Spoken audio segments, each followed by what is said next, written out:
Padres picked up the series victory against the Pittsburgh Pirates, but let's take a look at their week in review. We started off the week with an off day on Monday, going on to play Cincinnati on Tuesday, Wednesday, and Thursday, and we brought out the brooms for that one, sweeping the Cincinnati Reds. Dominant performances by our pitching staff all around, good hitting as well, as we scored 7+ runs in all three of those games. The Padres really needed this. This is a time period for the Padres where they really need to pick up wins because they will be facing competition, which is a lot more lenient, a lot more lesser in quality, especially with the NL West being as stacked as it is, with each team being able to beat any team within the division on any given day, because the Dodgers, Giants, Rockies, and even the Diamondbacks have been consistently tough outs for each of their counterparts. But then we moved on to Pittsburgh. We won the game one in Pittsburgh, 7-3. Of course, great pitching once again. However, that game two was what was painful. That was yesterday, came on a Saturday, April 30th. The Padres dropped it in what was a heartbreaker. Manny Machado had a big 2-run home run in the 8th inning, but it wasn't enough as the Pirates were able to have a late surge, getting a 2-run blast off of Steven Wilson to tie it 5-5, send it to extras, and in extras, the Padres would score a run, making it 6-5. However, a big, crucial error on the first baseman, Eric Hosmer, did cost us the game, and the Pittsburgh Pirates would eventually pick up that victory 7-6.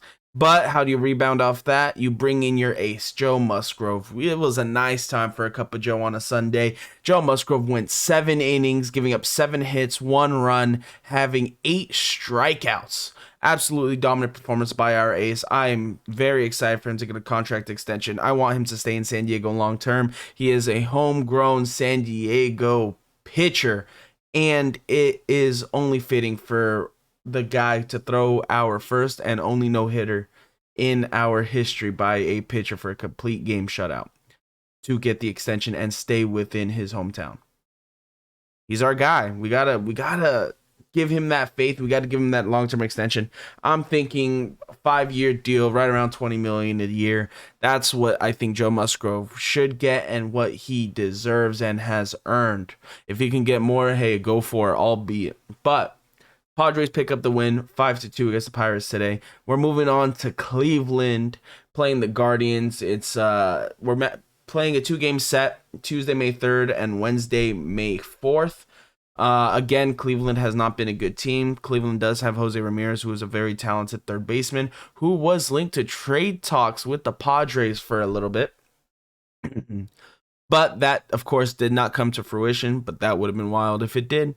That should be another 2 easy wins for the Padres. We get to see some sunshine. Mike Clevenger is making his debut of 2022, coming off of Tommy John surgery. It is nice to see. I hope he can come out and have a good outing. I don't expect him to go long. I think they're going to piggyback him with Nabil Crismatt. Most likely he's going to go 4 innings unless he's being very economical and very efficient. Then we could see him go longer, but I don't see him really going over 70 pitches in his first game back in Major League Baseball. Then we move on to the Marlins Thursday, May 5th for a 4-game set. I will be going to the game on Friday, May 6th. I'm excited to go. But again, these are big wins we should pick up. The Padres have a relatively easy schedule going until May 20th when we face off against the Giants once again.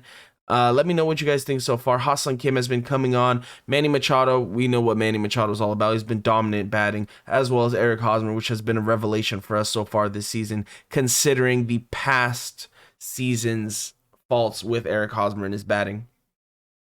Jake Cronenworth has been struggling a little bit at the plate. His defense has been excellent, exceptional, impeccable. What else can I say about Jake Cronenworth's defense? That is the man, the myth, the legend that plays our second base. He did play first base today. I did like that. Having Eric Hosmer more into a DH role, I think, was a smart decision. I wonder how that's going to go into the future. I would not disagree with it because it actually affords Ha Seong Kim more opportunities in the eventual return of a Fernando Tatis Jr. Matt Beaty has not looked good in the outfield. The former Dodger coming over to the Padres has not been playing well for us. I don't know what we're going to see going forward. I do like Trayce Thompson. He did have solid at-bats yesterday for us. I would like to see him get more run. Trent Grisham did have two back-to-back multi-hit games. Hopefully this gets him out of his slump and he finally gets back to that roughly 250, 260 with exceptional center field defense that we see. Jurickson Profar once again having a defensive assist. He's been a defensive stud for us. Absolutely throwing out people at home, at the third bag, everywhere around the field. It's been very consistent to see. CJ Abrams did have a good day as well. I think he is more natural at the second base position. Shortstop, he did have a few errors this week. I believe it was 3 in total. Second base, he was very fluid, able to get rid of the ball quickly and make plays. Austin Nola as well had a great game today, but the story is our starting pitching versus our bullpen. We need to shore up our bullpen. We've had a few outings where we have had some scares. For example, Suarez today, he came in, all 3 of his opponents reached the bag, and that was not nice to see. Tim Hill came in. I was very nervous because Tim Hill has not been playing well of late, but he did only give up 1 run and got us out of the inning. Just got to shore it up. We got to get another guy out there. I know Taylor Rogers has been absolutely tremendous for us. Steven Wilson was good. He did have a hiccup yesterday, of course, giving up a 2-run blast, but I do not hold that against him because he has been proven to give us good outings in the past. But we need to pick up another guy. We do. We're missing that other setup guy to really relieve Taylor Rogers and take the starting pitchers and maintain their wins, get it to the closer, and get us out of the game. Let me know what you guys think. That is my weekend review for the Padres. I think we're looking good. I think we have some nice games coming up where we should pick up more than a few wins, and we can make a run at this. We're gonna be going into June, I think, pretty confident, pretty good.